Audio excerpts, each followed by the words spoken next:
ராமபுரம் கிராமத்துக்கு நடுவுல அந்த ஊர் மொத்த சரித்திரத்தையும் தான் கைக்குள்ள வச்சுக்கிட்டு இருக்கிற மாதிரி ஒரு பெரிய ஆலமரம் இருந்துச்சு. அது உண்மையிலேயே ரொம்ப பெரிய ஆலமரம். பூஜனங்க எல்லாரும் அந்த மரத்தோட நிழல்ல தான் உட்காந்துக்கிட்டு இருப்பாங்க. அந்த ஆலமரத்தோட நிழல்ல தான் மாதவையா அப்படிங்கிறவரு ஒரு சின்ன கடையை வச்சுக்கிட்டு இருந்தாரு. அவரு பிஞ்சு போன செருப்பை தைச்சு கொடுக்கறது, பழைய செருப்பை புதுசாக்குற வேலை பார்த்துக்கிட்டு இருந்தாரு. அவர்கிட்ட பெருசா பணம்னு எதுவும் இல்ல, ஆன முகத்துல எப்பவுமே சிரிப்போட இருப்பாரு. மனசுக்குள்ள சிவனை கும்பிட்டுக்கிட்டே இருப்பாரு. அதே ஊர்ல தான் தர்மையா அப்படிங்கிற ஒரு பணக்கார வட்டி வியாபாரியும் இருந்தான்.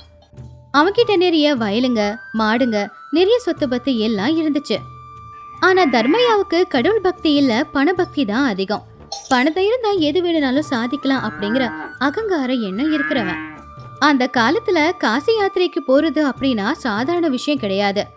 தர்மையா காசி யாத்திரைக்கு போறான்னு சொன்னதை கேட்டு ஊர்க்காரங்க பெருமையா பேசிக்கிட்டு இருந்தாங்க. இந்த பக்கம் மாதவையா ரொம்பவும் கவனமா வேலைய பாத்துக்கிட்டு இருந்தாரு. வெயில் ரொம்ப அதிகமாயிக்கிட்டே இருந்துச்சு. அப்பதான் ரங்கையா அந்த பக்கமா வந்து உக்காந்தாரு. அப்ப தூரமா தர்மையாவோட வீட்ல இருந்து மேளதாள சத்தம் எல்லாம் கேட்க ஆரம்பிச்சுது. டே மாதவா, இன்னைக்கு வெயில் அதிகமா இருக்குல்ல, அதுக்கு தானே மரத்தோட நிழல்ல வந்து உக்காந்துக்கிட்டு இருக்க. அங்க பாத்தியா, தர்மையாவோட வீட்டு வாசல்ல தான் சத்தம் கேக்குது. காசிக்கு போறதுன்னா சும்மாவா? நமக்கு தான் அந்த குடுப்பனை இல்ல. எல்லாம் அந்த சிவனோட கருணை தான். தர்மையாவுக்கு வழி இருக்கு, அவரு போறாரு. எல்லாராலையும் முடியாதுல்ல. என்னமோ பணம் இருக்கிறவனால தான் கடவுளை பார்க்க முடியுது. நமக்கு அந்த குடுப்பனை கிடையாது. அப்பதான் அந்த பக்கமா தர்மையா நடந்து வந்துகிட்டு இருந்தாரு. அவரு முகத்துல ஒரு பயங்கரமான திமிர் தெரிஞ்சுது. பட்டு வேஷ்டி சட்டை போட்டுக்கிட்டு பின்னாடி வேலைக்காரன் கையில ஒரு கொடையை கொடுத்துக்கிட்டு அவன் கொடையை பிடிச்சுக்கிட்டு வரும்போது இவன் என்னமோ தர்மராஜா மாதிரி நடந்து வந்தான். என்னடா மாதவா, நான் சொன்ன செருப்பை தயார் பண்ணிட்டியா? தயார் பண்ணிட்டங்க ஐயா, இந்தாங்க, நல்லா இருக்கும். அப்ப தர்மையா அந்த செருப்பை கால்ல போட்டு பார்த்தான். பரவாயில்ல, நல்லா தான் தச்சிருக்க. காசில ரொம்ப தூரம் நடக்கணும் இல்லையா, கொப்பளம் வரக்கூடாது. இந்தா உன் பணம். நன்றிங்க ஐயா, நீங்க காசிக்கு நல்லபடியா போயிட்டு வாங்க. எங்க ஏழைங்க சார்பா கடவுளுக்கு ஒரு வணக்கத்தை வச்சிடுங்க. என்ன சொன்ன? வணக்கம் வைக்கணுமா? அங்க 1000 ரூபாய் கொடுத்து பூஜை பண்ண போறேன். அந்த புண்ணியமெல்லாம் எனக்கு தான் வரணும். காசிக்கு போறது என்ன சாதாரண விஷயமா? காசிக்கு போறதுக்கு பக்தி இருந்தா மட்டும் பத்தாது, பணமும் இருக்கணும். ஐயா, ஆனா கடவுளுக்கு பக்தி தானே முக்கியம். அட சும்மா இருடா, பணம் இருந்தாதான் கடவுளோட தரிசனம் கிடைக்கும். உன்ன மாதிரி ஆளுங்க சும்மா தான் இருக்கணும். டேய், ரொம்ப நேரம் ஆயிடுச்சு, வா வீட்டுக்கு போகலாம். தர்மையா வீட்டுக்கு போய் ஒரு மாட்டு வண்டியில ஏறி அங்கிருந்து ஊரை விட்டு கிளம்புனா. அப்ப மாதவையா தர்மையா போற வழிய அப்படியே உத்து பாத்துக்கிட்டு இருந்தான். பரவாயில்ல விடு ரங்கையா, அவனை சிவன் வர சொல்லி இருக்காரு. நம்மள என்னைக்கு வர சொல்றாரோ அப்ப போவோம். தர்மையா அங்கிருந்து போனதுக்கு அப்புறம் மாதவையா மனசுக்குள்ள எதை பத்தியோ யோசிச்சுக்கிட்டு இருந்தான். வறுமை பக்திக்கு குறுக்க வரக்கூடாதுன்னு நினைச்சான். ஆனா தர்மையா சொன்னது கேட்டப்போ பணம் இல்லைன்னா கடவுள் தரிசனம் கூட கிடைக்காதோ அப்படின்னு நினைச்சான். அன்னைக்கு நாள் பூரா அதை பத்தி யோசிச்சுக்கிட்டே வேலை செஞ்சான். அன்னைக்கு ராத்திரி நேரம் வேலையை முடிச்சுக்கிட்டு வீட்டுக்கு கிளம்புனான். தெருவெல்லாம் ரொம்ப அமைதியா தான் இருந்துச்சு. அந்த காலத்துல ராத்திரி நேரம் எப்பவுமே அமைதியா தான் இருக்கும். மாதவையா வீட்டுக்கு வந்ததும் அவருடைய மனைவியான கௌரி அவங்க 2 பேருக்குமே சாப்பாடு போட்டா. ஆனா மாதவையா சாப்பிடாம எரிச்சுக்கிட்டு இருக்கிற விளக்க பார்த்துக்கிட்டு ஏதோ யோசிச்சுக்கிட்டு இருந்தான்.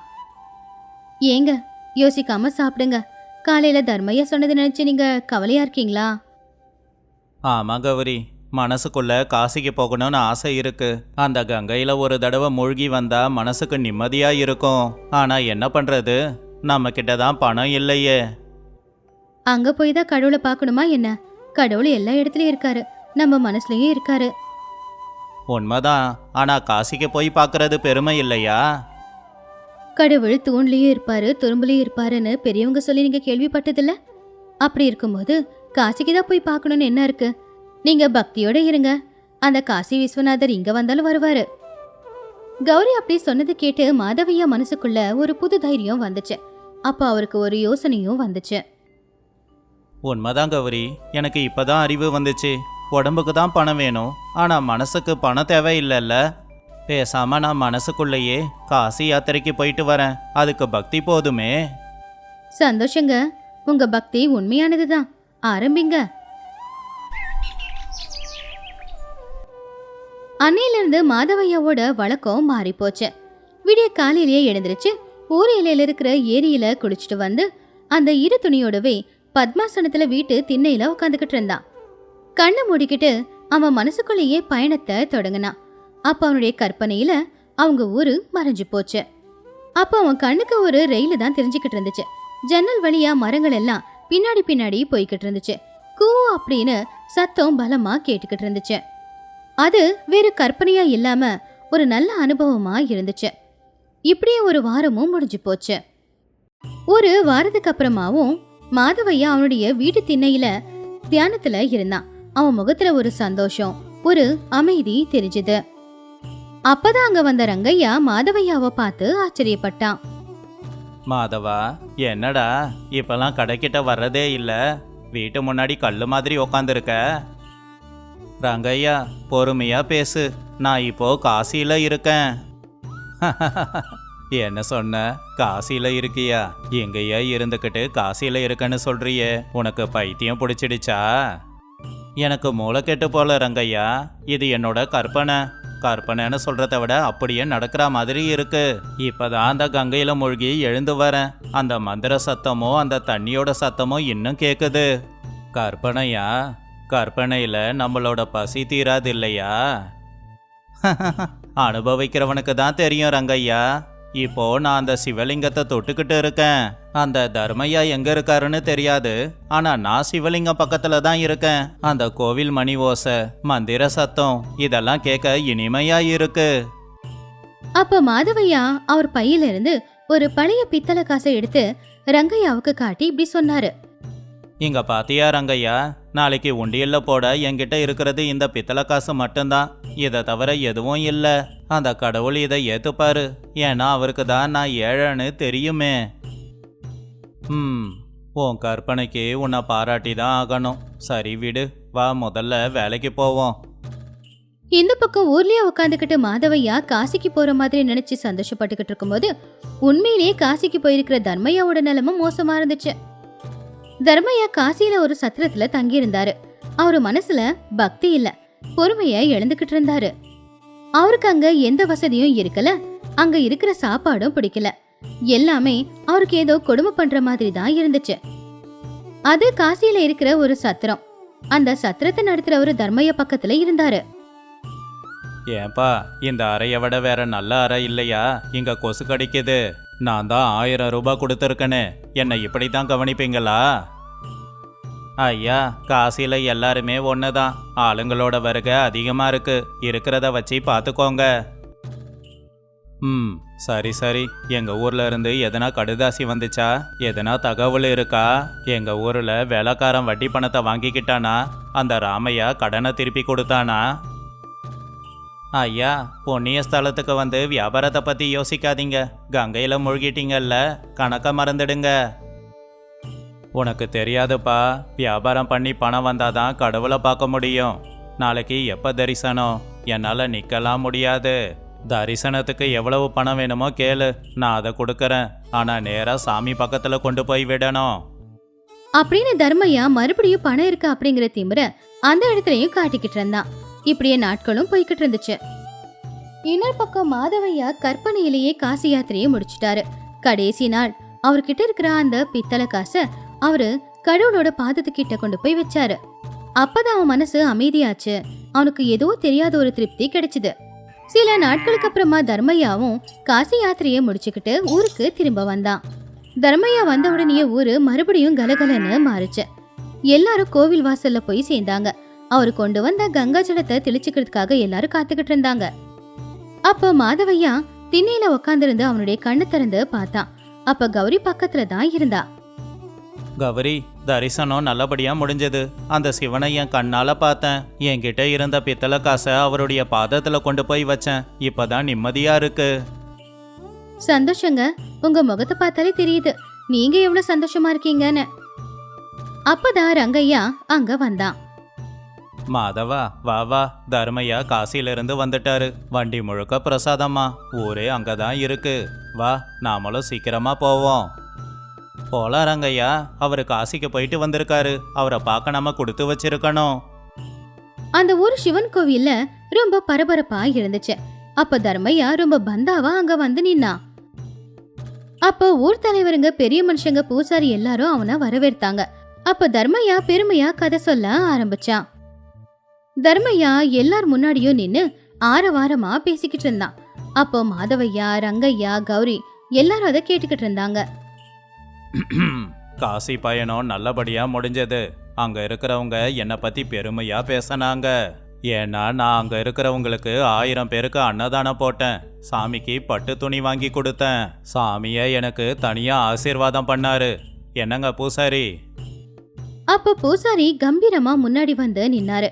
எல்லாரும் அவரை பாத்துக்கிட்டு இருந்தாங்க. தர்மையா, நீங்க நல்லபடியா வந்தது சந்தோஷம். ஆனா நேத்து ராத்திரி அந்த சிவன் என்னோட கனவுல வந்தாரு. என்னது, அந்த சிவன் உங்க கனவுல வந்தாரா? அப்ப என்ன பத்தி தான் பேசி இருப்பாரு. என் பூஜை அவருக்கு பிடிச்சதாமா? என்ன சொன்னாரு பூசாரி? ஐயோ இல்லங்க தர்மையா, சாமி உங்க பேரை சொல்லல. என்னது, என்னோட பேரை சொல்லலையா? அப்ப யாரு பேரை சொன்னாரு? இந்த ஊர்ல இருந்து லட்சக்கணக்கில் செலவு பண்ணி காசிக்கு போனது நான் மட்டும்தானே. சாமி நம்ம மாதவையோட பேரை தான் சொன்னாரு. அவரு கற்பனையிலேயே காசிக்கு வந்து சேர்ந்துட்டாரு. அவருடைய பக்தி ரொம்ப பிடிச்சிருக்குன்னு சொன்னாரு. அத கேட்ட உடனே ஊருக்காரங்க எல்லாருமே அமைதியாயிட்டாங்க. அப்போ தர்மையாவோட முக கோவத்துல செவந்தே போச்சு. இன்னொரு பக்கம் மாதவையா பயத்துல நடுங்கிக்கிட்டு இருந்தான். என்னது, அந்த செருப்பு தைக்கிறவன் பேரையா சொன்னாரு? இது அநியாயம். அவன் இந்த ஊரை விட்டு எங்கேயும் போகலையே. ஆலமரத்துக்கு கீழே தானே உக்காந்துக்கிட்டு இருந்தான். இது அநியாயம். அமைதியா இருங்க ஐயா, என்கிட்ட அதுக்கு ஒரு ஆதாரமும் இருக்கு. மாதவையா, கொஞ்சம் இங்க வாங்க. நீங்க கடவுளுக்கு காணிக்கையா என்னத்தை கொடுத்தீங்க? ஐயா, நான் ஒரு ஏழைங்க. என்கிட்ட பெருசா எதுவும் இல்லை. ஒரு பழைய பித்தளை காசு தான் இருந்துச்சு. அதை எடுத்து வச்சுக்கிட்டு சாமி என்கிட்ட இதுதான் இருக்குன்னு சொல்லி சாமியோட பாதத்துக்கிட்ட என் மனசுல வச்சாங்க ஐயா. அப்ப பூசாரி அவர்கிட்ட இருக்கிற பட்டு துணியில இருந்து ஒரு பொருளை எடுத்து ஊர்ல இருக்கிற எல்லார்கிட்டயும் காட்டினாரு. அதுதான் மாதவையா சொன்ன அந்த பித்தளை காசு. இத பாத்தீங்களா? நான் காலையில கோவில திறந்தப்போ சாமியோட பாதத்துக்கிட்ட இந்த காசு தான் இருந்துச்சு. நேத்து கோவில மூடும் போது அங்க எதுவும் இல்ல. அப்ப இது எப்படி வந்துச்சு? எல்லாரும் அதை பார்த்து ஆச்சரியத்துல வாய பொழந்தாங்க.